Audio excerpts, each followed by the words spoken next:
All right, it's time for a fun one. Always the misunderstandings between the rich and the poor. Let's hear what idiotic comments we can comment on, because I know it's going to be hilarious. Let's hear it. So the thing is, if people actually research credit and learn how to build it properly, it's easy to get money. And the cool thing about credit is, if you invest and you fuck up, you could just let it go to collections and dispute it all out anyway. Yeah, there's someone that suffers at the... Dude, that's such an unaccountable thought. It's not wrong though, but I think you can do bankruptcy only a certain amount of times, and you got to wait years before you can do it again, I'm pretty sure. Also, credit, oh man, I've already stopped at 12 seconds. That's my fastest record of stopping a video. I hate credit, by the way. I know it's leverage, but I hate it. I was making money and I was paying my bill every single month. So I wasn't just buying like Beats by Dre or dumb But shit. where did it go wrong? Because, I mean, with respect, oh, yeah, you're on the other side now.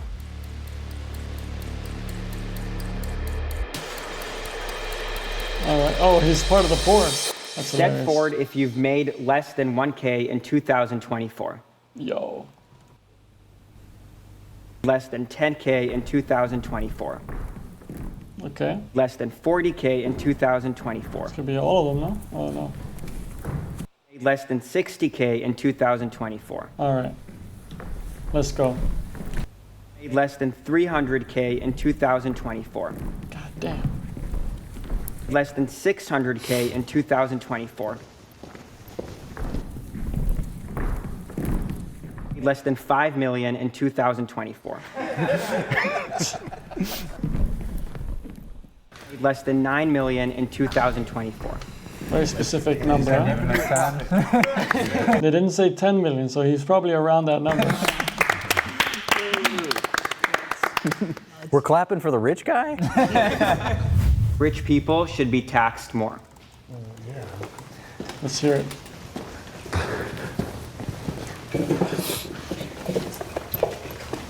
I remember back when, America was first starting and the taxes were looked at as a privilege. Like, it was something that people looked forward to. People, use it as a badge of honor that they had made it to a point where they could use their success to benefit the rest of society. It was something that they used as like a stamp of, I've made it, I've done my part, I've become so successful that now I can give back at such an extraordinary level. Now, this is also dependent on taxes being used, in the correct way to actually benefit society and not, go to corrupt politicians. That's the thing, because I don't think people have the want to even pay taxes at this point when we've been hearing all the nonsense spending it's been spent on, right? Otherwise, it would have been something you're like, okay, I'm giving back to my fellow man. Nah, doesn't feel like that. But overall, like, especially as someone who's considered like upper middle class, rich, someone who's considered wealthy, I have no problem and think that I should be taxed higher. I purposely don't take advantage of tax loopholes that I could, even though it'd be very easy to, because I would rather that money, instead of it, being saved and going directly to myself, I'd rather go to fund school systems and, other institutions that can't get funding other ways. Government is, captured by special interest lobby groups that lobby on behalf of their constituents, corporations, and they write the tax code, and the tax code. I wonder if 60K is like, or maybe the poor incentive is just to make one side seem as poor. Is 60K poor? I guess it depends what state you're in, no? That doesn't sound like poor. I mean, I guess it would be considered like upper class poor, I guess. Code is written in a way that benefits corporations, and it disadvantages working class people. And the very fact that you can tax an income, for instance, and not tax what they call unrealized gains is a great injustice in our society. But then you can take a loan against it and then profit from it. Wait, hold on. Is a great injustice in our society. But then you can take a loan against it and then profit from the loan. Was he talking about taxing unrealized gains? I don't know if he was, but I'm totally against that. Yeah, you can buy Twitter off of your, with a leverage buyout by using your unrealized gains as collateral. But when it comes time to tax those unrealized gains, oh, sorry, they're unrealized. You don't have it. It's not. Well, that makes sense, right? It makes sense not to tax unrealized gains. If you have, let's say, $1 million up in your stock portfolio, and that gets taxed at the million surplus, and then next year that million is zero now because the price has come down, you've just paid taxes on $1 million you didn't actually have. Makes no sense to tax that. That doesn't make any sense. actually materially a part of it. So I don't know that I'm on board with the taxing unrealized gains, but the big thing that had me walking out here is you constantly see that like billionaires, millionaires, et cetera, they pay a lower marginal tax rate than like teachers and stuff. And that is like the biggest thing to me that like never quite made sense. Like if we're all kind of in this system together, why are we not at least all paying the same percentage of our? Because we're not in this system together. It's two-tiered. You know, there's a separate separate rules for the rich as there are for the poor, and you know the rich play by a different game. You know. Okay. I think the rich play by a different game. I can see his point. I can. It is. It's always this idea between whoever can get ahead the furthest in America gets the rewards, and whoever can't gets the spoils, right? Or not the spoils, but the rotten fucking rewards or whatever.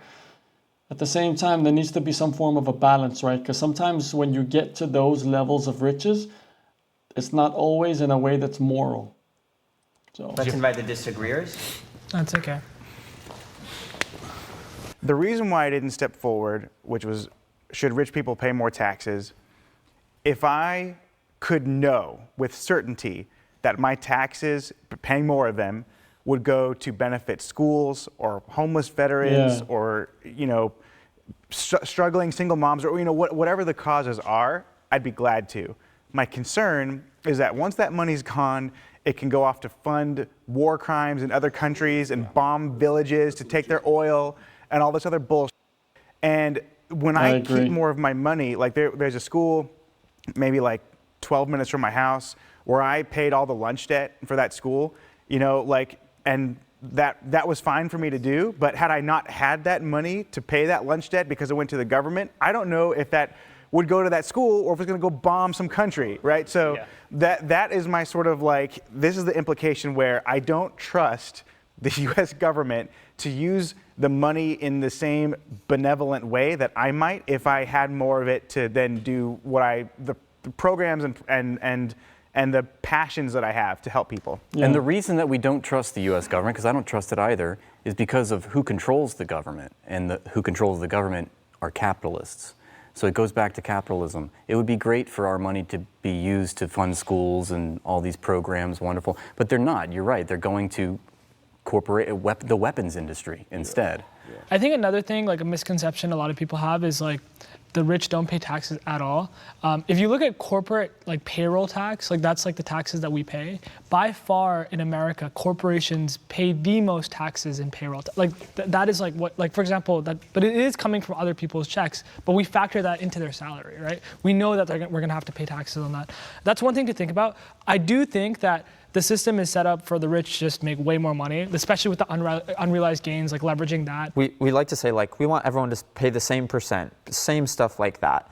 But it's not like rich people, massive business owners use less government services. They are using these roads way more. They are using all these things so much more than the average person who just needs to drive to work. If you need a million, I think that's million trucks going places, like it wouldn't be unfair for these people to pay more because they use more, because they're bigger entities.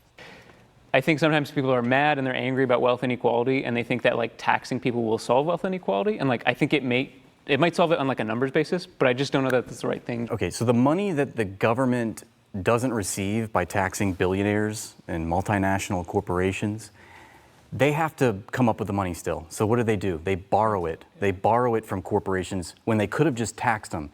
And when you borrow from billionaires and these large corporations, you then have to pay them interest. The government has to pay all this interest on the money that they should have just taxed them in the first place. So that's why you have 30 trillion. I mean, the national debt is a scam in and of itself. The fact that people bring that up as a talking point is ludicrous. Hey, before we go any further, we want to take a moment to say thanks so much to Straight Arrow News for powering the fact checks in this video. Straight Arrow News is an app and website that is on a mission to raise the bar on journalism in a time of media bias and mistrust. It's really cool with these apps these days. Their team of journalists believe that unbiased news should be the standard and not just the exception. So they report down the middle with facts, delivering news without bias, filter, or spin. Plus, their Media Mist tool allows you to discover news that's being underreported or not even reported at all by different sides of mainstream media. And that's why we're so happy to be partnering with Straight Arrow News. The work they're doing gives us a complete picture of the news straight from our phones and tablets with their app. Go to san.com/middleground Go or for check it. the link in the Support description to check it out. By clicking that link, you're not just supporting this channel, you're also supporting a group of journalists that are raising the bar on news and focusing on serving you unbiased, straight facts. Thanks again to Straight Straight News for facts. partnering with us on this episode. That should be their now, name. let's get into it. Straight facts. Men should be the breadwinner of the family. Can the agreeers please step forward? I don't know if this has anything to do with poor or rich. This guy takes I some grew time. up in a pretty traditional Muslim It's funny, household, yeah. and it's like very common This is a culture for like the thing. man to kind of be the breadwinner, and like that's the tradition I grew up. So I have very strong beliefs in that. I do think that there are abstractions, like there are times where women are the breadwinners and vice versa, but I don't think that it should, like for me, like the way that I've grown up, the way that my family's grown up for many years, many generations, it's been a tradition that like the man is very responsible for taking care of his family and the financials of kind of this unit. And I don't plan on changing that, so it's something I just believe in. But that doesn't mean there's room for abstractions. People can switch it up, but yeah, that's what I believe. Can the disagreeers please step forward? All of them. That's funny. The reason why I disagreed is because I think you should just do whatever works for your relationship. In my relationship personally, yes, I'm the one who does the providing and the protecting, and that works great for us. But that doesn't mean it works well for everybody else. And I mean, if you're dating a boss lady who works in tech and she makes like 500 grand a year, like you don't need to stretch yourself out if you're like, you know, you work in a factory making 36K. I agree with you 100%. I think you should do whatever works best for y'all relationship. But I notice now in modern dating, a lot of women have this expectation on, oh, the man should be doing this, and that.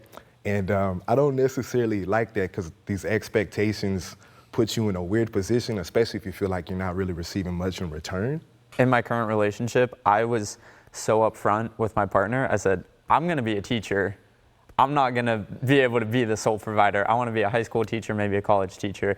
That's my passion. That's what I want to do. That's how I want to give back to the world. And she said, I love that about you. That's one of my favorite things about you. And we're going to make that work. I'm going to work. She's going to work. And we. This guy found a boss-ass wife. I love it, man. This is a good partner, you can tell. Got to get through it somehow. It's really hard to survive in this capitalist society right now with having just one provider. I mean, I think everyone on this side of the room probably can if you're the rich man, but a lot of us, we need two incomes. It's just not possible for the man to be Another reason why the fertility rate is so low as well. the sole provider, breadwinner. The reason that I put the expectation on myself is because like I also expect other expectations of my wife, right? Like I'm not gonna marry a woman that's not gonna be able to take care of my children, right? Like I think that's one expectation that I have. And once again, this is not an arbitrary thing where it's like, it has to be this way or that way. It's just what I believe. I think we all have our expectations in relationships, and as long as we communicate those with a partner and are super There you go. upfront with that, there's no problem.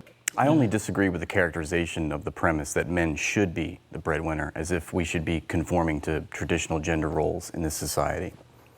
I think there's a term that I learned maybe last year is financial compatibility, and I think that's one thing that is really important in a relationship, because if you're making a lot of money and your partner isn't really, and because I personally think that a relationship, both people should work, both people should be just contributing. But if someone's making a lot more than the other one, then it will always feel just incompatible, because it'll always cause the other person to feel, oh, like I'm paying more, I'm contributing more, I'm working more. I was gonna say, I think there's a bit of nuance there. I'm in a polyamorous relationship where I make significantly more than my partners. One of them is an RBT, so they work, minimum wage, working for schools, working grueling hours with kids with disabilities, and so it's a very hard life for them. And we've been together for over 3 years now. And there's never been a sense of me putting myself and my income above them, or using that as a, hey, I'm going to lead the household and I'm going to make the decisions on my own because I'm the primary one bringing in the significant, revenue into the household. It definitely comes down to the relationship itself, because they knew me when I was working for minimum wage jobs. And so because of that, just because I'm in a place now tomorrow I could have nothing. I know that the love would still be there and a relationship would still be strong. So while there can be definitely situations where an income, inequality would impact a relationship, I think it speaks more so to the depth and the strength of the relationship itself, rather than the inequality being the main driver for any sort of issues in that relationship. Have you never felt that it's just kind of unfair that you're putting so much in and the other, like, I'm just generally. Yeah, no, not at all. Because I've been in relationships where I was the one who was working at Chick-fil-A making like $9.25 an hour, and I was like, my girlfriend had like a $60,000 job in DC, and I was like, oh my God, like, thank you so much for like taking me out to dinner or something. And so that mentality of, that reciprocity of like, if I'm going to be there for you emotionally, you're helping me with my finances, we're in this together as a partnership. That's what's really carried those relationships through. And I've never, again, I know that everything could disappear tomorrow. So there's no feeling of, well, I'm doing all this, why are you not putting in as much effort? Like, they're working super hard. And so just because they didn't have the same connections or opportunities that I had means nothing to the fact that they're like worth less or something to me. Dude's rich, man. Paying for 3 people or more, I don't know. I mean, he's right, though. It is a sense of the effort you put in rather than the financial outcome that comes out of it. And sometimes the effort is not even through work, but rather taking care of kids, like they mentioned before, things like this. So it's definitely, like, I came into this video wanting to laugh at them with stupid ideas, but they're all very sensible. So I wanted to hear some stupid things. Gosh. Piggyback off that too, for me in my relationships, I've always made more, and it didn't really tend to bother me. I think people are driven by passion, and not all careers pay the same. But if the person I'm with is really passionate about what they're doing, I admire that.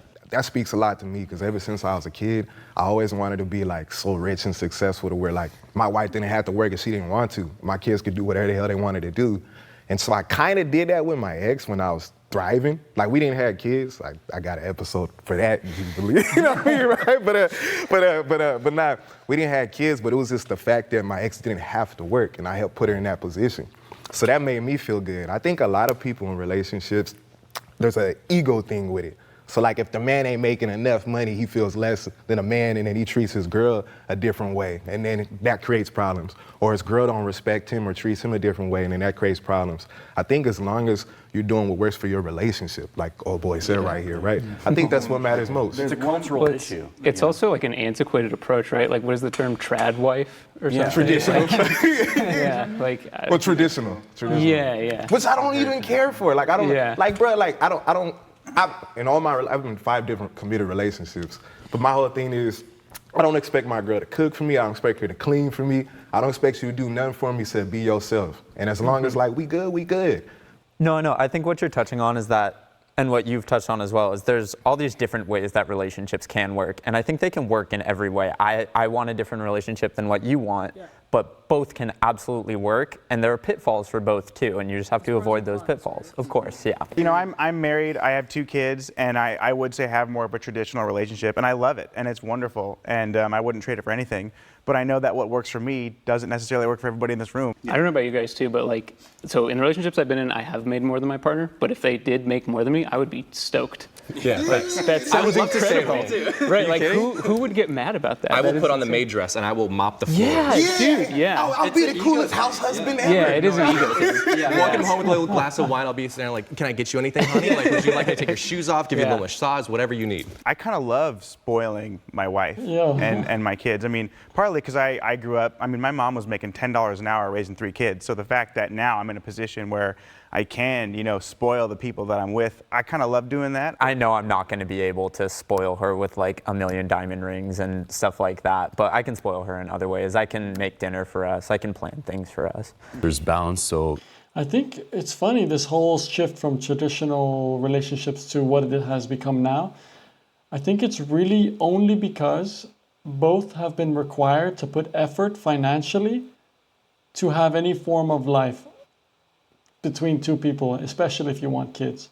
And so this wasn't always the case, right?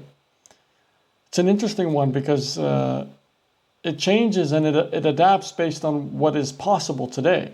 And today, it's very difficult for a man to work, or in this, if you were to compare it to the traditions, for a man to work and for a woman to stay at home and raise 3-4 kids. Very difficult for the average person.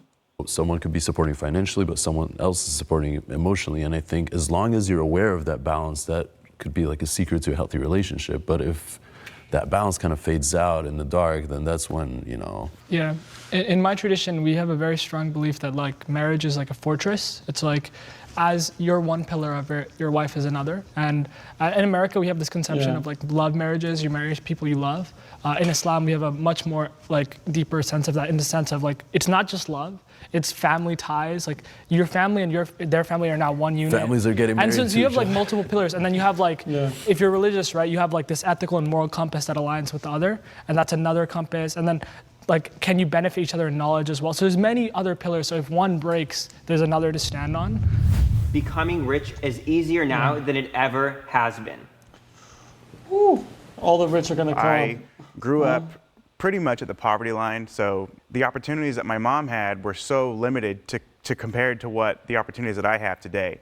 And you know, I was able to, I mean, frankly, make millions and millions of dollars in my 20s because of all the opportunities that we have here in the West and in the in America, and especially in modern times, where if you just zoom out, a lot of those opportunities weren't available. You know, even just like 50 years ago, it would be different. Yeah, to piggyback off that, I think not only is there opportunity, but the internet has just enabled us to learn anything we want. I think the fact that you can just be making money off of your laptop just anywhere in the world is revolutionary. I think there's been a bit of an explosion of non-ethical ways to make money. I feel like that's been a big thing in recent times. Making money off the backs of others has become easier than it ever has been, I think. Like, well, that's always been the case. Maybe he might be referring to hiring outsourced work, like paying someone for customer service for $3 an hour in the Philippines if you have an American company. That's why every time you call customer service, it's either an Indian or a Filipino accent.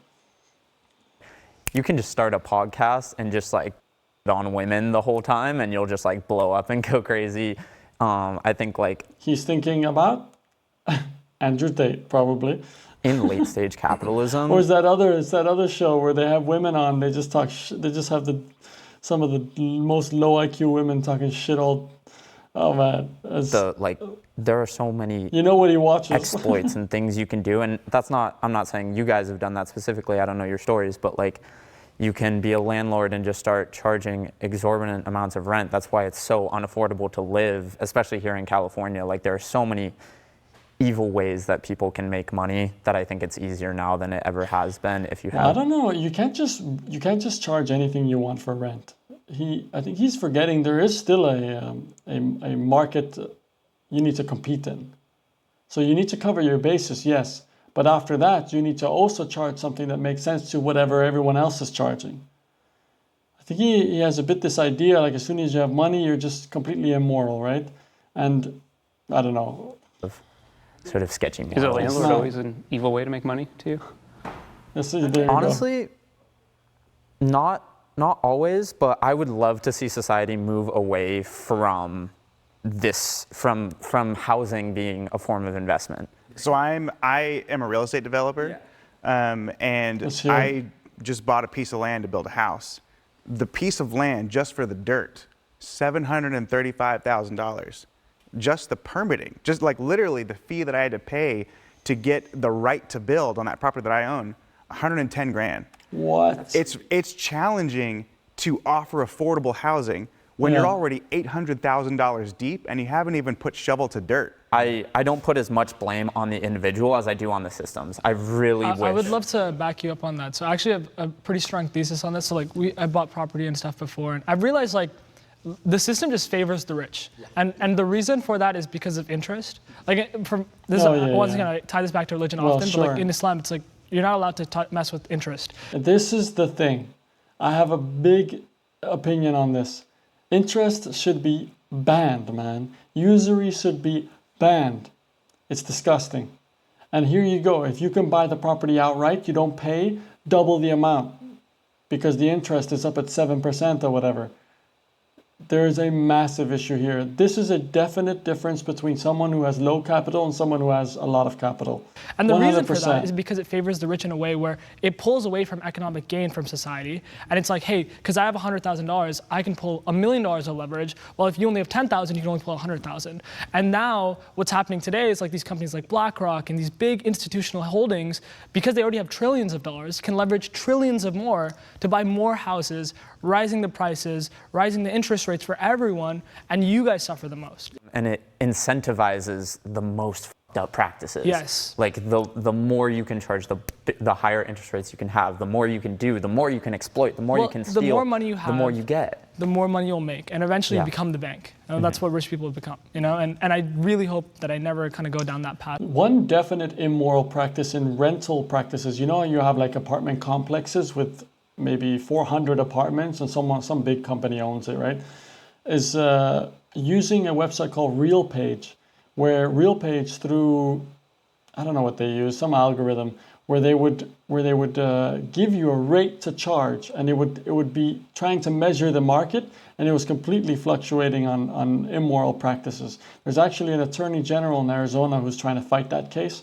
I don't know what's happening right now, but I just know that there are definite immoral practices in this regard, and then there are also really good landlords which give you at market or below market rates. For sure there's a difference. So it's something that even as us, like I think when you make money, like you'll see a lot of your friends kind of like you can make a lot more money if you make money, and like you have to really control yourself. That's why I also believe that making a lot of money is actually a curse in a way too. Like there are pros, yes, you can have a lot of nice things, but you also have a lot more options to do bad things, and they might not be clearly bad things, like taking a loan on something bigger, or like they're not inherently bad, but it's like they can hurt someone on the back end, and I just don't believe in that. I don't necessarily see interest as evil. I mean, there's a cost to debt, right? There's like a time value on money, as we learned.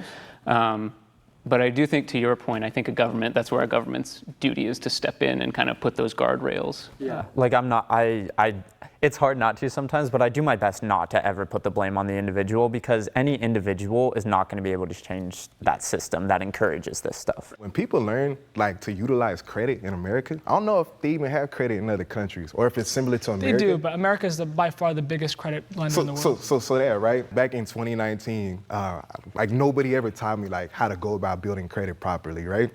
But in 2019, I had friends who was doing drop shipping automation, like Amazon automation, right? So I had a friend, they was all running stores. So she was charging $8,000 to get into this thing, but I didn't have $8,000 at the time. So I started researching credit. I asked questions from all my little rich friends on Facebook. I went on YouTube. So I did research, I went a different route. I got 3 unsecured credit cards for $1,500. I learned about authorized users. But then I think it was within 3 or 6 months, I was able to get $32,000. And then like a year and a half later, I got over $100,000. That was from having zero credit. So the thing is, if people actually research credit and learn how to build it properly, it's easy to get money. And the cool thing about credit is, if you invest and you f*** up, you could just let it go to collections and dispute it all out anyway. Yeah, but you shouldn't think like No, that's the most unaccountable thing, man. Don't do shit like that, man. It's just, that's immoral. That's immoral. And it's funny. I just, in some sense, I'm also like, yeah, fuck the government. Yeah, just spend it and just claim your bankruptcy, right? But remember, as I said in the beginning, it takes a long time before you can do that again, or you can get rid of that problem right there. No, hold on. Let me finish. There's someone that suffers at the end of that system. So. I understand. What I'm saying is though, right? Go about it the right way. Be responsible. Pay your credit, because don't f*** up intentionally. But what I'm saying is, it's easy to get the money to invest if you know what you're doing. Yeah. But the thing is, if you don't... It's so... Sorry, just to cut you. It's so easy to get the money that people will dig themselves in the hole because they see money. Well, I agree with you. Yeah. But what I'm saying, there's a difference between good debt and bad debt. Of course. So I was using my debt for investments. I wasn't just buying credit cards. But that's risky. Cards though? I was using the credit cards and then loans. See, dude, that's rough, like dude. Yeah, I agree with you. Interest? I agree. But what are you investing in that makes sense? Well, that's the thing. So I was, okay, so like, for example, like Amazon drop shipping, right? I was making money on cashback. Yeah. So the thing was, I was making money and I was paying my bill every single month. So I wasn't just buying like Beats by Dre or dumb But where shit. did it go wrong? Because, I mean, with respect, you're on the other side now. It wasn't like up with my debt. I was paying my bill every single month. I've been day trading since 2014. I wasn't like broke. Even like last year, I had my biggest trading day. I made $161,000 in 3 hours. But the thing was, I was making money, I had passive income, and I trusted some of my rich friends, right, into a bad investment that they ended up rug pulling everybody. And I currently have Rug pulling. This guy's in shitcoins. This guy is in crypto shitcoins. I mean, he had a major trading day, but people get hyped on things like this, and then it just takes a few too high or ego confidence boosts. I don't know him. I'm not attacking him personally. It just sounds like if you're rich and you're listening to this, you're thinking, I know what they're thinking. They're thinking, oh, this dude is risky. I'd never invest in him personally, financially. A lot of ideas, and something's going to go through, perhaps, and he's lucky for that. But he's just a risky person financially. That's what it sounds like, at least. a lawsuit trying to get my money back. So that's why I ended up over here. I always wanted to be on that rich side for this episode. You know what I mean, right? I feel like your story kind of epitomizes like my worldview on this question, is that it's easier to make money now because there's so many ways of passive income. And that's kind of what I don't like about it, is passive income doesn't really benefit society. You're making money off the work of others instead of off your own work. So you're not really helping anyone except yourself. Well, I don't know. There's so few options. There's so few things that are 100% passive income. Passive income is just a keyword. It's a keyword to gain views and clickbait. It's just all it is. What the hell is 100% passive? Very few things. Very few things. Even being a landlord is not 100% passive.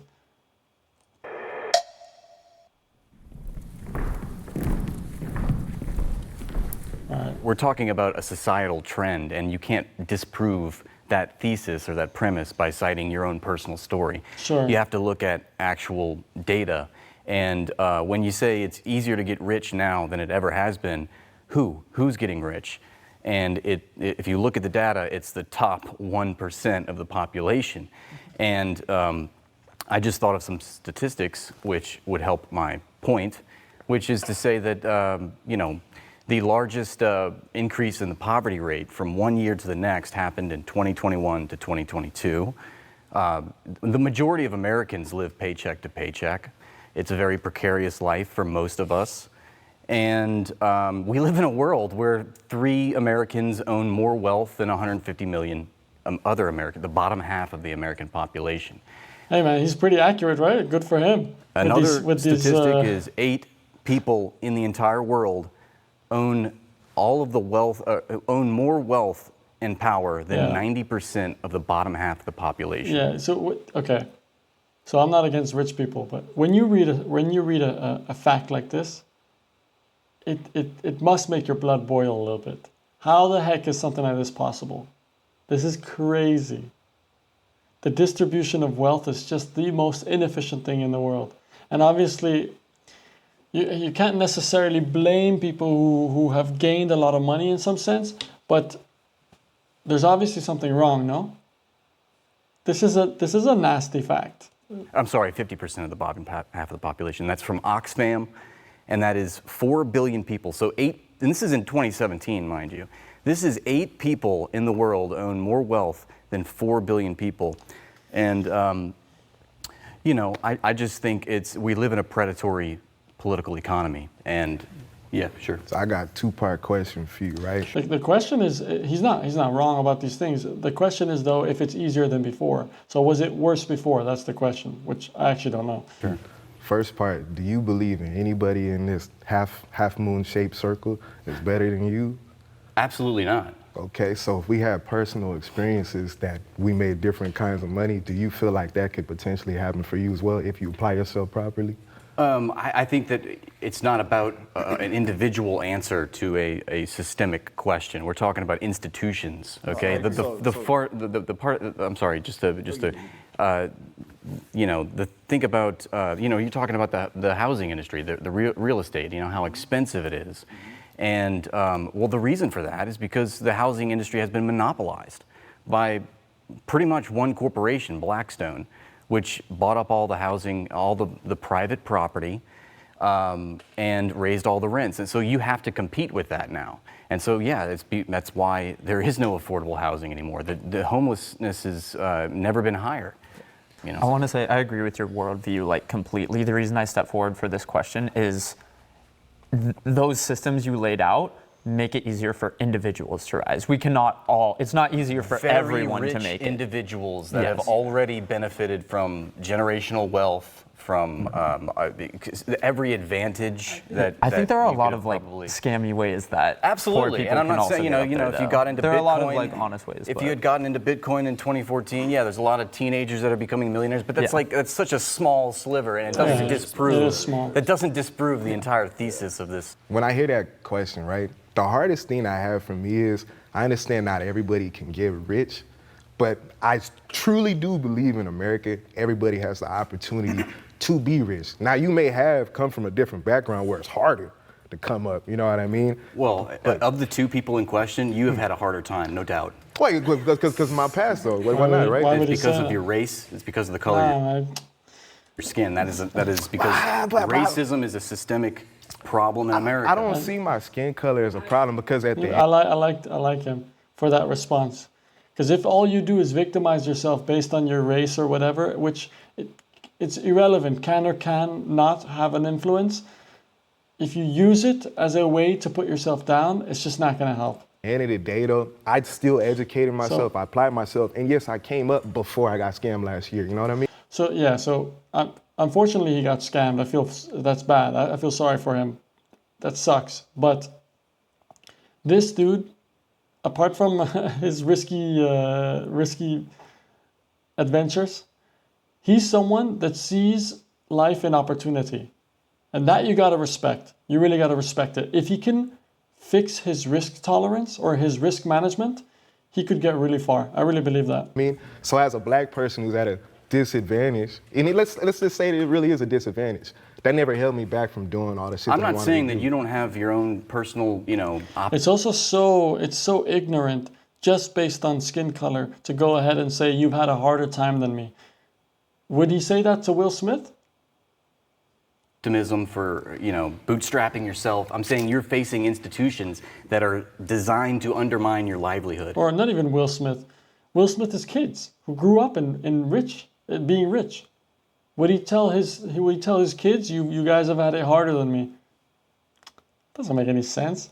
It's got to be contextual. You can't just apply this to everything. Because of the color of your skin. I would have to disagree about today. I would say I hate that topic. One last example. Would you take a poor person from Eastern Europe who have way less opportunity than someone in the US perhaps and use the same example? No. Historically, in America, certainly. I would say in 2024, 2025, whenever this is coming out, I mean, again, we're all here, we're talking. Yeah. I've been able to make $2 million a year since I was like 28. Mm-hmm. There's really nothing special about me. I can spot opportunity, and I think that if what you're saying is true, and I was subject to all, I've never felt that the color of my skin is a millions barrier. of other people that do not share that. Yeah, I'm sure, and that's the point of the thesis. But it's all about belief at the end of the day. Go and ahead. Also, remember the prompt was it's easier today to get rich than it ever has been. There was a point where someone who looked like me wasn't even allowed to buy a house. Yeah. That's not true today. So for me, getting out of that circumstances, building wealth, same thing. Even women weren't allowed to have a bank account in their own name until the 70s. It's so funny. It's always this argument that when it comes to these types of topics, who's the one defending it? Some dude who's not actually part of that group. In some states, that now they can, right? And I think it's easier today. I guess for him, what is your kind of dream state then? Like if it's not today, what period in history is the easiest? I believe that we live in a class-based society. There are workers and there are owners, and we are defined by what we do for a living. That's a great question, by the way. And if you work for a living, you're in the working class. And if you accrue capital and passive income, like you all were saying, by the hard work of others, then you are a capitalist. If you own the means of production by which workers work those means of production, you are exploiting them. And that's the only way that billionaires are allowed to propagate their wealth. Let me ask you this. Would you consider anyone with a 401k exploiting people? No. Because they hold stocks that are ownership of a business. Yeah, that's also an instrument of class war. The 401k is an instrument of class war. Yeah, that's the idea that I mean, look at what BlackRock does. I mean, they're gutting workers' pensions. They're gutting your retirement funds. It's not the people that have a 401k. It's the people that are doling out these 401k plans. They are the. Keep in mind, he didn't answer the question that was asked, which was, if it's not easier today to become rich than ever before, what time was the best? Well, I would argue maybe it's in the 70s and 80s and 90s of the US, right? For sure, that was easier, perhaps. Oh, I don't know. I take it back. I don't know. I'm just saying that would be my guess. The ones that are taking away from the workers. So the reason why I disagreed with the prompt was primarily based on something outside of finances, which was time. And so a lot of things that I heard was, oh, everyone has access to a laptop, everyone has access to a phone. It's easier than ever with online sources like drop shipping or crypto or things to get rich in today's society. But with the shrinking middle class, more and more people working paycheck to paycheck, not as many people have the time in the day to utilize those resources or even learn how to use them. For example, like I grew up. Even if you learn how to use them, there's still a bunch of people who are doing the same thing. Anything that is considered to be easy money is not going to be easy.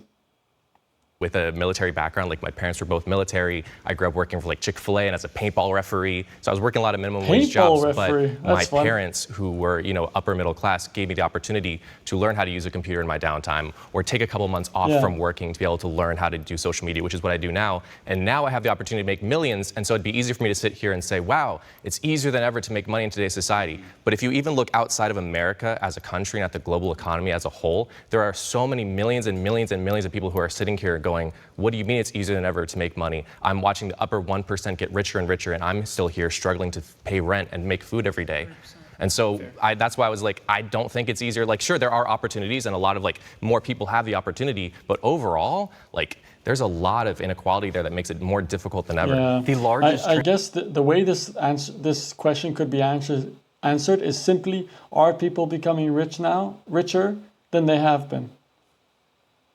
If they're not, then it's not easier, and that's it. That's the question. Transfer of wealth ever in human history has occurred in the past 40 years. $50 trillion has been basically robbed from the working class, the bottom 90% of Americans, to the top 1%. Okay, I have a really important psychological point on this guy, and compared to the guy who didn't want to be a victim of his race, right? So this guy here has been online looking at a bunch of statistics to try to prove his victimhood as a poor man, while the dude over there has been taking every chance to try to escape it. Which one do you think is better? Having the knowledge is not bad, but then you need to apply the knowledge. So if you know times are harder, if you know money is getting funneled, you need to put extra effort to try to get around it, try to circumvent it, try to get ahead. Or change it, either or you fall victim to it. But the one that has the greatest effort is either to change the system or to work a bit harder to game the system. You have to choose, really, between those two and the third, which is just take it up the butt, basically. And that's another example of the disparity, the inequality, economic inequality. Whose fault do you think that is? It's the fault of the people that are in charge, obviously, the people that control the economy and subsequently control the government. It's the capitalists, it's the 1%. Yeah. That's why this is exactly. So the people who usually want to embrace their victimhood will always blame an external force. Because you can't be a victim without an external force, no? But the problem here is this: although there is accountability to be found in billionaires, 100%, there's no doubt.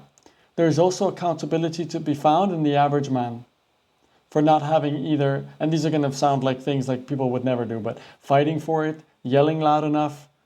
Think about Luigi Mangione, right? Where he killed the CEO of the pharma guy. That's, whether you like it or not, that's a form of taking action. That's a form of protest. It's devastating, but it's actually, it is. Materially, that is their function in society, to be parasites upon the majority of the population. There's one thing I have to just disagree on. Sure. as far as wealth inequality goes, there's no question. Today, it's more exacerbated than in any other time. Yes. There's people that have hundreds of billions of dollars, and there's people that have nothing. Right. So that is absolutely true. I think when I sort of zoom out and I look at the history of the world and the fact that we all have electricity and Yes. running water Yes. and like heat in our house, if we're lucky enough to have that, I just think I can't look at a time in history where there was a better time to be alive. I mean, times are hard now for sure. And I don't want to sound condescending as someone on this side of it saying that life is easy, because I know that life can be hard and it was difficult for me growing up. But there was a time in history where you get your hand chopped off for like stealing an onion. like that doesn't happen anymore. Like at least not in America. I think both can be true. I think the base standard of living can be higher than it ever has been, while also it being harder than ever to escape from the place that you were born into and the That's kind a of great point. economy that you are a part of. I don't think it's like you have. That's actually a great point. I think it's more difficult now to move to another standard of life and to rebuild your life. That's the way I said that is completely wrong. Because there's so much control in government and everything is tracked and all this, it's maybe more difficult today to run from the system than it might have been way back in the past. In many cases, you'd move from one country to another, they'd have no idea who the fuck you are. There's no passport. So maybe there's an argument there, I wouldn't know. You have to pick either or. I think it's easy to be poor and it's easy to be rich. Like it's like kind of like That's what I agree that's with, like the 100%. thought. And sorry, go. If it was easy to be rich, then everybody would be rich. You know, if everybody could that's be a the thing, but, billionaire, like, then there would be no billionaires. If it's easy to get a six-pack, which it is, it's just consistency. Why doesn't everyone have a six-pack? I don't have a six-pack. You know. Here's the thing. Well, too, he's like, talking his about discipline then. analogies about the six-pack is there are people who genetically do not have the ability to have a six-pack, and that's how I see it. There are people who just do not have the opportunity, do not have the resources to just be able to just make money. I think not everyone statistically can become successful. You have to believe it though. Like if you're ever going to become successful. I agree with that guy actually. This idea that some people are just not exactly built for the extraction of money the same way the people on the left are. I get that. It's a certain mentality thing in some aspect, right? And that's why there needs to be a bigger balance in society where middle class can grow and where you having a normal job is enough to get ahead. I really do believe that, because most people will not want to hustle their way to the top, or even to the middle ground. They're not going to want to hustle it. And so I agree. I 100% agree. There are some who just aren't built for it in some sense. And maybe they'd have to put way more effort to get to the same level. Yes, we have to believe it. But not everyone's going to, like even like the six-pack analogy, right? You have to actually believe that you can get a six-pack even though you can't. I think that's the part that I really agree with, which is why I stepped forward. I feel incredibly lucky to be in the West, to be specifically in America, to be in modern times. We have so much opportunity in America. I'm not saying that it's not complicated or challenging or that times aren't tough. I'm just lucky to be here, and that this is, again, just zoom out in the West, in America, it's such an incredible time to be alive. This is such a fallacy because, yes, of course, the United States is the greatest, most wealthy country in the world because we've robbed the entire world. 100%. I'm not disputing that at all. Yeah, no, I'm saying you're not. I'm just saying you're accurately saying we have the best opportunity in the world, and I'm just saying those are ill-gotten gains. There's no such thing as an ethical billionaire. Interesting. You cannot become a billionaire without exploiting people in the process. Absolutely. So, yeah, it's impossible to work hard enough to be a billionaire. You will have to extract the surplus labor value from other people. It's not possible to do that at all. Like, I think the closest, we have a weird almost exception, but not really exception in modern society with celebrities where people actually just prop them up and do that, and they're not necessarily exploiting others themselves. And so that's the only thing I think where it could be questionable. do you have an example, a specific example of someone that's a billionaire? No, that might be... that's my thing is that they don't reach billionaire status because billionaire is so insanely high. Right. I think you could be 100 millionaire ethically maybe through that specific mean, but billionaire is so astronomically high, it's impossible to get there without exploiting others. I look at someone like Taylor Swift, who I'm a huge fan of, love her, but her capitalist business practices are insane. Yeah. We're charging $40 for little things, and we're exploiting people in all these other ways to. This is one I actually don't know the answer for, because you'd have to look at every single billionaire and try to judge them individually. So how would you know? I just haven't done that. Like make these What do things. you guys? What do you think? Do you think there's ethical billionaires, or do you think they all came there from some form of immoral practice, or using too much leverage on their capital? Or is there a form of what type of mindset do you need to even get to that point? Is it just a luck of the draw, time-wise, and you were in the right place, right time, doing the right thing every day to get to that point? Or what is it? So cheap and do this and Yeah, you become a billionaire by investing, you know, and you don't. It's not through hard work. Nobody becomes a billionaire through hard work. You get it through exploiting people. I think he has too much of a pressure on this idea of hard work as being labor intensive, when rarely does anyone ever become rich, like astronomically rich, by hard work. You usually have to do some form of investment, whether you bought a home and it's paying off, or investments, things like this, where then the argument would be that anyone that has any form of money beyond hard work is immoral, no? Which is not the case, in my opinion. You know what the difference between $1 billion and $1 million is? It's about $1 billion. Yeah.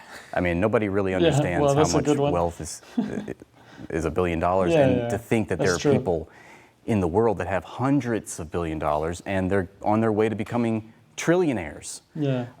The disparity has never been greater, and I agree. I don't believe that there's any way you can acquire $1 billion and without being unethical, and I've yet to hear a strong argument in the opposition. All right, let's hear the opposition. Because I don't know the answer to this, I'll be honest. But in some case, could you even claim that everyone that's a hard worker is ethical? There will be ethical people, but everyone does some dumb shit once in a while. It's just that when you're a billionaire, you do it on a scale which is much larger. And so maybe the unethical stance or the immorality is just at a scale that's larger, rather than them being the only, you know what I mean? Let's hear it. Let's hear what they have to say. If you're putting people in a position to where they can, I guess, provide for the life that they want and the people they care about, so they can accomplish their goals through the opportunity you provide for them, and you're able to accomplish your goal at the same time. Yeah, this guy is incredibly positive. I like his mindset. He's just like, let's make it happen. He doesn't give a shit about no victimhood. He's like, let's just make some money and take opportunity. I love him. Why is that a bad thing? Well, when I use exploitation, I use it in a Marxist sense, where it's just the extraction. Like, you are exploiting their labor in the sense that their labor is worth a certain amount. You're not paying them what that labor is worth. Well, who decides what the worth is of their labor? There's multiple versions of this, right? Is it if they say yes, because they have the freedom to say yes or no, no? So if they say yes, is it then worth that? For them it was. But if they say yes because they can't find anything else, or they have to pay for their cost of living against their will, like almost under duress, is it then the fault of the billionaire, or is it the fault of the system of government, including its debt, things like this? Or one thing that's very immoral are companies that post these fake freaking job ads online and underballing offers to candidates. Yes, that's immoral, 100%. And then people desperate to needing a job will say yes to it. Okay, then there's a form of immorality here. For sure. There is. If they generate $30... But it's not just one person being accountable for that. It's multiple individuals. Multiple. It's not just, you can't put all the blame on the top guy at the top. You know, he has a chance to change it, yes. But there's also a problem with the institution, the system in itself, in terms of the debasement of money through money printing constantly. There is the individual's inability to have the power of choice, which is their own fault. You're not going to like to hear that, but it is. There's a lot. It's not the fault of one person in and of itself. $10 an hour for you and you're paying them $20, that's exploitation if you are taking that $10 and putting it in your pocket. But then how do you pay for the lights, like the cameras? I think that surplus labor value, I think workers should have a say in how it's used. And that's my biggest problem, is that the workers don't have a say. Is there a sense where we could maybe raise the minimum wage to a certain level to where it's not seen as exploitation? The very concept of earning a wage is exploitative by design, because you could be, like he said, you know, Well, you could be not if you agree to it. I don't think they understand the idea of a transaction, right? You agree to provide a certain amount of labor or service or time or intelligence or whatever for a certain amount of money. That's the idea. How is that exploitative? Unless it is what we just spoke about, right? Which is what, you know. Producing all this value as a don't get worker, but you're capped. What if you get stock in the company? So it's pretty common in the tech place to get restricted stock. You know? How does a company raise the shareholder price of their company? How do they do that? Make more revenue. They Usually there's traditional finance metrics like revenue, but in general it's more people are buying revenue. By selling by more, selling goods and services. How do they make goods? using human labor. There you go. I never saw that my life was worse off if the guy who started a restaurant paid me a wage to work in the restaurant and he made more than me. It never bothered me. If the owner of the restaurant was like, yeah. That's the thing that's not understood. The owner of the restaurant takes a massive risk to the capital thrown into the restaurant and his reputation or time as well to be able to make this thing run. And they also have to oversee a lot more tasks to be able to make sure the place runs. While you have one person, maybe they're just serving tables. And that's why the salary is equivalent to that. Of course, in the US, salaries for waiters and stuff is actually really low. And I hate tipping, by the way, but that's another. I hate the system of tipping. I don't necessarily hate giving someone a gratuity. That's a different thing. It's a whole cycle, man. But it's just this idea, this idea that all form of labor is exploitative I just can't agree with that. There were slaves in the 1830s that didn't think they were being exploited as well. But except it was my choice. But also, it was my choice to go get that job and earn a wage. Yes, and if I say didn't the want it, I system could quit. forced you to do it. but no, also the person paying you to do that was not a billionaire. A billionaire takes that to the most extreme level where it wouldn't be taking $1 here of surplus labor value and doing this with it. It's extreme greed, extreme wealth hogging to get to that level. So I personally know many billionaires. One of my closest mentors, he used to sit 2 desks away from me. His company IPO'd. Currently, it's valued more than Lockheed Martin, Nike. It's called Apple Oven. It's worth like $158 billion, right? What's it called? This is the Martin, Nike. It's called Apple Oven. It's worth like $150. Apple Oven? The hell is that, man? This is bullshit. I don't know what he called it, man. $58 billion, right? This is the most kind, genuine person you'll ever meet. Ever since he's made money, so he like has a crazy story. He started working when he was 14, 15, made a ton of money, and it was the same thing. Like my story is very similar, where it's like I started working at 15, I was paid $8K a month, and I actually loved it, not just because of the money. I knew I was making someone way more money, but it was the fact that I could learn from them, like learn how to get into that position. 8K a month when he was 15. That's gangster. So the system never bothered me in that sense because I was like, I can be that system. I can beat that system. If there's no such thing as an ethical billionaire, where is that limit? Can you be an ethical millionaire? Can you be an ethical 100 millionaire? Like exactly. where is the point at which suddenly I'm now unethical? That's a great question. I couldn't give you a number. I think $1 billion is way past it, though. I don't think it's anywhere near $1 billion. I can't give you a number, and I don't think every millionaire is an evil person. 10 millionaires is an evil person. I have a friend who's a solo founder. So he's in the tech space, and he on freak accident got really into AI super early, like years ago, right? And him by himself, he's sitting with his computer, he's like in his 20s, and he codes some shit, and he creates a company, and now it's suddenly IPOs, and it's worth $1 billion. He didn't do anything. He didn't go out and say, you know what, I'm going to make this $1 billion, and I'm going to fuck over everybody in the process. He's doing something that he loves, and now suddenly the world says, and the stock market specifically says, your thing is now worth $1 billion. Now it is suddenly my friend now is an unethical person, and he has to hang himself. Like, what does he have to give away his money? Like, he's evil. Like, where is that point? It's easier. That's a really good point. So if his example is true, then I mean, how would that guy be considered unethical? I just think that the whole thing about unethical billionaires is just keywords. It doesn't mean it isn't true to a high percentage. Perhaps you could say 80% of billionaires are unethical. You could say that, and you'd have to present your evidence, but it would be way more believable than there is not a single ethical billionaire. Especially when money is getting so inflated where the number billion itself is more achievable than it used to be. And so you're going to start to see more billionaires as well. And then as soon as you hit that mark, well, they didn't say that, but as soon as you hit somewhere around that mark, you're way beyond the unethical point, right? I don't know. Make money if you're a white man. You should make money if you're a white man. So. We're making a broad statement.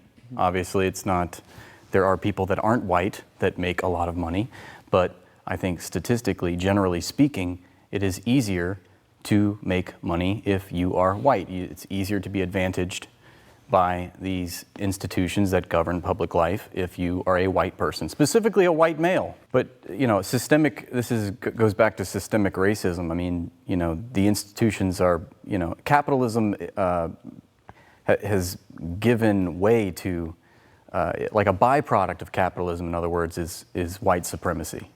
And, you know, we're in the United States of America.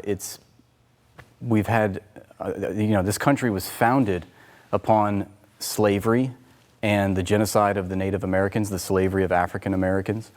And that was by white people. Yeah, I think when you look at the statistics, you see certain demographics succeeding more than other demographics. And you can either look at that and say, oh, there's something inherent about those groups, which is just racism, or you can look at that and say, there must be some societal factors that lead other groups to excelling more than others. And another point is there have been studies. Just keep in mind they might be speaking directly from the US at the moment and not, because I hate the term white people.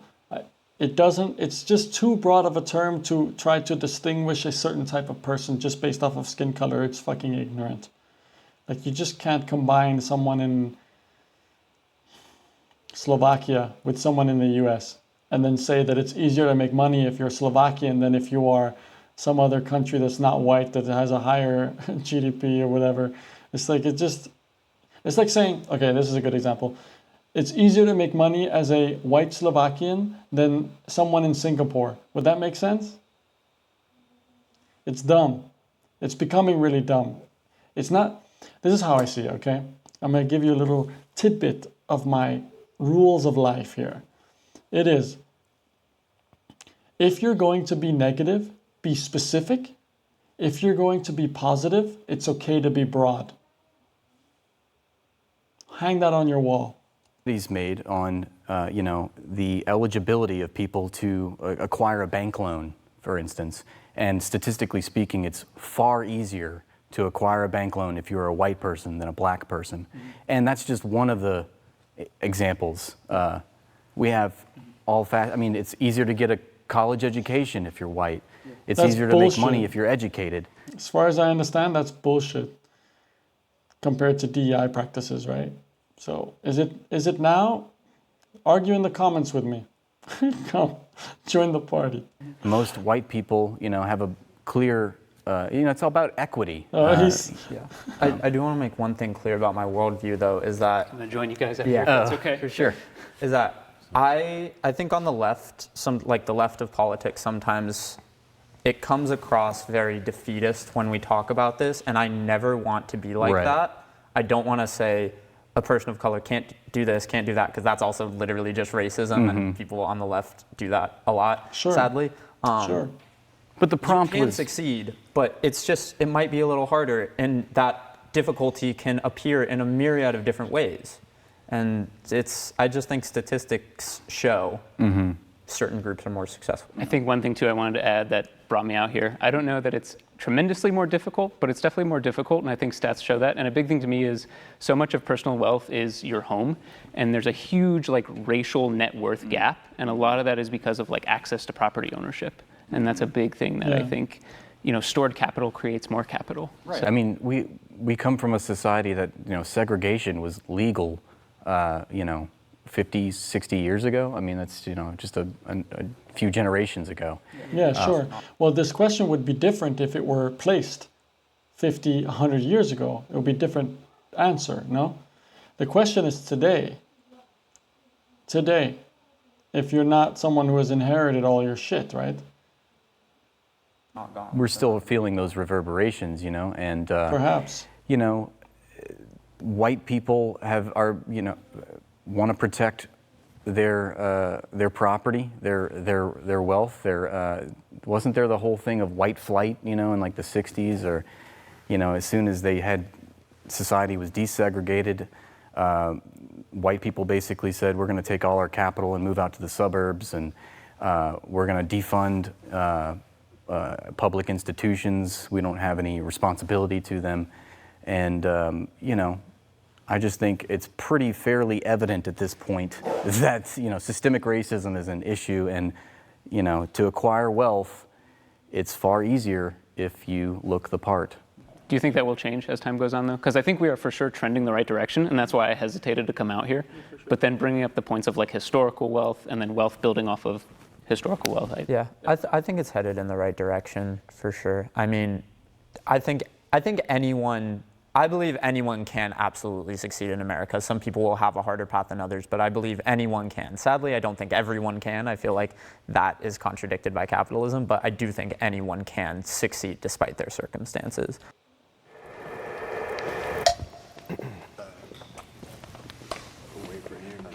Maybe like back in the day. I don't really believe it. And like, I guess it goes based off of personal experience. One thing that I personally hate is this whole victim mindset that a lot of folks in our community especially have. I hate that with a passion. Because like as a black dude, how I talk, how I present myself, some people in the comments gonna talk shit. I already know. You know what I mean, right? Always. My whole thing is I've had so many jobs, and we were speaking about unemployable and whatnot, right? But if you looked at my resume, it's crazy. Like I've been a flight attendant, I've been a truck driver, I've been a perfume salesman, I've been a street performer on the Las Vegas Strip. Nice. I used to work background in porn. As a black dude who's done a whole bunch of shit, you see that Vegas face? Strip. I used to work background in porn. As a black dude who's done a whole bunch of shit, it's hard for me to think that I'm at a disadvantage when I've done more shit than the average person has. I agree with you that everyone should have the mindset that they can succeed. I think that's something on the left that we don't communicate enough, is absolutely have the mindset that you can succeed, but that doesn't mean that these systems aren't in place. And let's say the systems are in place, though, right? Because it was worse back in the day, but let's just say the systems currently are in place. I just think it's a belief factor. Like if you believe like, oh, I'm black, I can't do shit, you ain't gonna try. The statistics. I think that's a great point. There's a large percentage in where if you believe that you're in a worse situation, you will create that situation for yourself. It's almost like if you get a no from somebody, you're trying to sell something, oh, it's because I'm X, it's because I'm blah, right? And then you end up trying less than someone else. I absolutely agree that that's part of it as well. And this is not to say that there isn't some form of discrimination, but I don't think it's so systemic, at least not today. I have a hard time seeing that. Tend to demotivate. It's also like, I moved to the US about a year ago. Am I immediately, because I have a white skin color, am I immediately more privileged than everyone who's black here? What about the Indians? What about the Asians? Am I just the top of the food chain all of a sudden just because I came here and I look a certain way? Does it not matter how I speak, how I dress? Like, I don't know, man. It's so simplified. It's that I don't believe the conversation honestly has any value unless you look into it specifically and try to analyze it from a specific manner with everything that has to do with a human being. Yeah. Motivate people, and then that causes lack of action, and it's like lack of belief. It's like, for example, like I look at everything as like I only look at the advantages, like I try to cut out the disadvantages that I have. Maybe I don't even have many, but it's like I hyper focus on like, okay, what advantages do I have and how can I use them, and that actually promotes to good action and good results. That's on an individual basis, and I would agree with you for sure. Everyone should take what they got and make it better. We're talking about society as a whole, though. I just think you should take that with a grain of salt, though, right? I think like it's like a lot of people don't take it with a grain of salt. Like I have friends that are like, I'm gonna like figure it out one day. Like, like it is what it is. Like, you're rich. Like you figured it out. Like I can't do that. Like no. Like nobody's saying we should be apathetic about our situation, but we can recognize the material conditions of our society and the institutions that Of course. But I govern think public life. the way you beat that is like you focus on what are the advantages that you have and how can I act on those advantages. It's literally just looking at it from its pros and cons, right? And then acting on the pros that you have. And you will have that no matter your skin color, no matter your culture. If you're I don't know, if you're a Buddhist and you start a restaurant, why don't you recommend your restaurant to other Buddhists or take flyers to Buddhist temples? Is that not a privilege you have because you're part of the community? But it works, no? And it helps the community. So good for you. I can't do that. I'm not a Buddhist. Good for you, man. You know exactly what type of food you want to feed, whatever. It's like keeping in mind you use those the advantages. year that we're in. Unless there's something I don't know about, maybe that's true.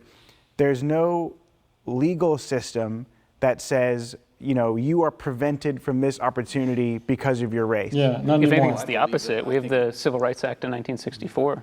The fact that I see black people succeeding lets me know I can too, man. I might be at a disadvantage, but I'm gonna grind it out and do my damn thing so I can get there too. It's just like I'm trying to think outside of the bounds of just like this conversation where we're taking place in America, like looking at society as a whole. Like, if I went overseas, like I'm going to be at a disadvantage to making money. Like we're not talking about being rich, the problem was making money itself. And I think overall cultures, tend to prefer their own, and that's just across the board. This is a great point as well. Yeah. But I don't think that means that necessarily it puts you at a disadvantage. But at the same time, there are certain advantages that I have because I'm white in America, and I'm very aware of that. But when it comes to the baseline of just making money, when it comes to being super successful, we can argue about systemic things that are holding people back, and we agree and disagree. But just the baseline of making money, I had to disagree on that. Being a white straight male in the United States of America as opposed to a black queer female, what is the society set up?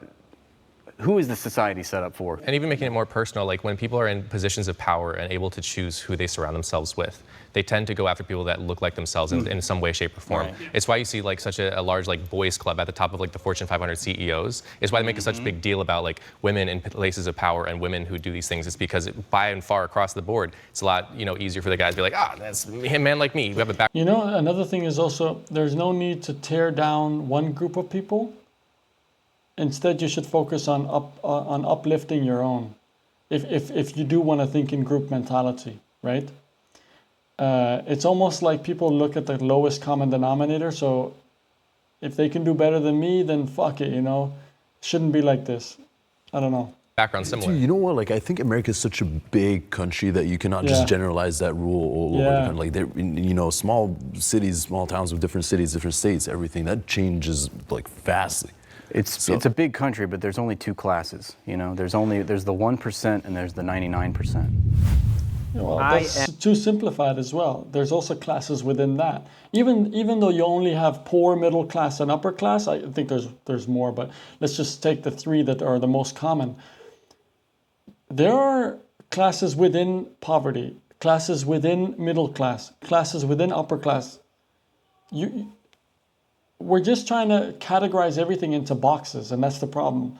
Everything is contextual. Everything has its own way of life. Being middle class won't be the same in New York as it will be in Arizona or whatever. It won't be the same. And so, I don't know. One of those things is just too simplified. It's all economic and everyone just wants to complain. That's what it is. I'm happy. I am happy. Oh, that's a nice question. I married my college sweetheart. We've been together for 13 years. Everyone went up. I hope they're all happy. This is really nice. I like this one. What a great question to potentially end on. Healthy son and a healthy daughter. And honestly, everything else is just kind of bullshit. Once you have that, the people that you love are doing okay. To me, that's ultimate happiness. And there's nothing there's nothing else that I want other than that, so I'm very happy. I would have said, you asked me this question a couple months ago, or maybe a year ago, it would have been a different question. That's why I hesitated. Yeah. It depends on who you're with.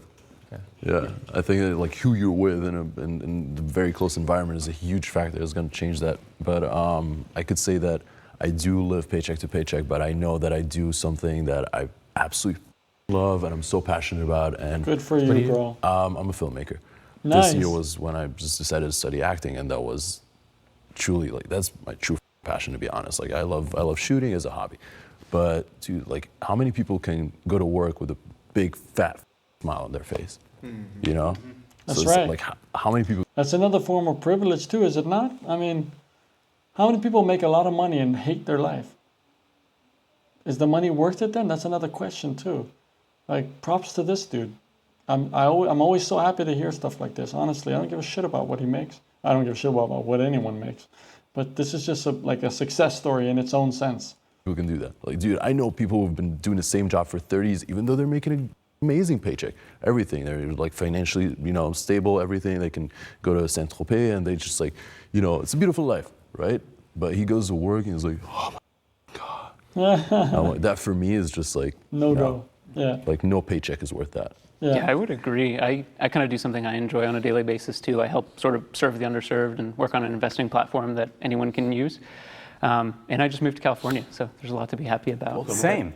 Yeah. And I teach, and I love what I do. So, well, and to what you're saying too, it's really the people you surround yourself with. It's something like you're the average of your best 5 friends or something along those lines. So I've got a lot of good friends and close family, and Nice. In the United States, I think we have a lot to be happy about and thankful for. Our homes are not being bombed by the U.S. military.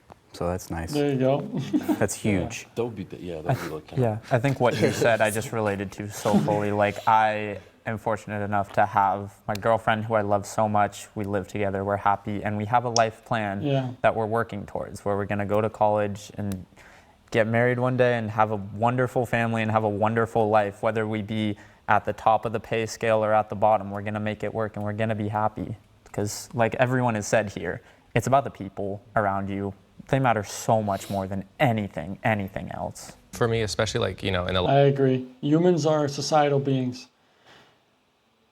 It matters more who you have around you than what you do, I'll be honest. Or not what you do, but how much money you make, particularly. Last year or so, and the reason I said that it would be different if you'd asked me a little bit ago, I was, yes, working jobs that I loved, but a large part of me was committed to those jobs more than the rest of the other aspects of my life. So I was putting work over things, chasing a bigger paycheck, chasing a bigger payout, chasing a bigger accolade, chasing an achievement. And even though on the outside to everyone looking in, they were all like, Kai, you've made it, you're 22, you're doing all these cool things in social media, you're traveling the world, you're working with the biggest influencers, why aren't you happy? It was because there was a part of me that had put such a pedestal or put money on such a pedestal at a young age of seeing it as this thing that once I have money, I'll be happy. And I just had denied myself happiness. I had kind of kept prolonging it further and further and said, oh, when I get to this point, I'll be happy. Oh, when I get to this point, I'll be happy. And that was kind of the question that I was going to ask was like, if happiness was like more of a sliding scale, would you say that you're 70% happy and like would money change that? Having money it's a blessing, but it also can be a curse to the wrong people sometimes because they start asking these questions and if they don't get answered, they kill themselves. Like that's what happens. It magnifies your problem. Because you're like, oh, I'll just keep making more. Like I never had like a bad problem with it, but I just like really asked these questions and when I really internalized it, I was like, what is the metric for happiness? Like what decides if I'm happy? And I realized it came down to one simple thing. It was contentment, like satisfaction and contentment. And not just like with everything, but like if I died right now, would I be okay with it? Like with what I've done, with the time that I've spent, like the way that I'm gonna die, right? Not just about dying right now, like, am I dying in a way that I'm proud of dying? And when I really thought about it, I 2 years ago, I was like, oh, I'm doing this for money. And I had made this money and I was like, okay, I don't wanna do it for money anymore. Like, I wanna do it for something else. This is not gonna drive me anymore. And I realized like, okay, cool, like I've gone to a scale where I can take care of so many others. And if I keep crushing it, I can take care of more. So that's kind of like the contentment where it's like, oh, cool. Even if I don't ever get to take care of like millions and millions of more people, I'm in the process and pursuit of that, and I'm content with that. I would almost say that I was happier back. His argument on sometimes money buys you too much time to think. And I don't think most humans are supposed to have too much time to think. We're supposed to be busy. I'm talking about the extremes, right? When I was working at Chick-fil-A and like being a paintball referee, like, sure there were like financial problems, but there was a part of me that didn't feel burdened down by like the weight of, supporting so many other people. Like there is that, responsibility when you become higher up in society. So many other people. How many fucking people is this guy in a relationship with? He opens a harem soon, or what? You like have more people that report underneath you, and there's more people that rely on you for their well-being and their family's well-being, and their financial. Where I do miss that part. Like I'll sit in bed some days and be like, man, I remember when life was so simple. And so it's those things that get taken for granted that I wish I would have learned when I was younger. and that maybe would have had me push less hard to earn more because I thought that it was going to fix my problems rather than working on fixing myself first. You know, I'm actually glad that the both of y'all spoke before I did, because I resonated with that so much though, man. It was, you know, when I had like the bulk of my money, right? I gained a shit ton of weight. I didn't have to do shit. Like I'll just wake up to money, you know what I mean, right? I was real like, my ex, we was living together, and she used to say all the time, like, there was times when I was laying, like I had gained a whole bunch of weight, I couldn't even see myself pee, bro. Like it was nasty. Oh, like, damn. right? And he was fat. He looks like this now. Good on this dude. This Like good on legit. him. And my ex was like, baby, you gotta get out your ass, go do it, go do something. And I was like, yo, I ain't gotta, like, I don't have to do nothing. Like, we good, you know what I mean? But the whole thing was, I remember one day, my ex taught me about macronutrients, and then I was able to get in the best shape of my life, and that made me happy. Then she took us to a salsa class. I've been dancing salsa for the last 4 years. That I found purpose in that. And my happiness more so comes from the purpose, like the purpose of doing things. Yes. You know what I mean, right? So, Yeah, that's so nice. although I don't have the bread that I used to have to do, I am content because I put myself out there and I make the most out of my situation. Good talking to you. All right. Good chat. Poor Damn, game, that right? was it was longer than I thought. What about group hug? Group hug. Why are you in the middle?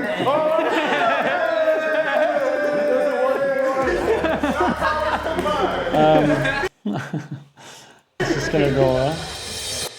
Is there any ad or something? Okay, so, all right. I didn't think it was gonna be this long, man. That was a long one. It's actually rare to see it, for me at least, to see a Jubilee episode where they get along so well. Let's read the comments, man. Money might not buy happiness, but being poor doesn't buy you anything. I don't know why I was acting surprised that 60K is considered poor when I still haven't financially recovered from an oxtail purchase last month. Oh man. Wild that the rich poor line was 60K. Yeah, that is wild. Actually, that's one thing I also thought was wild.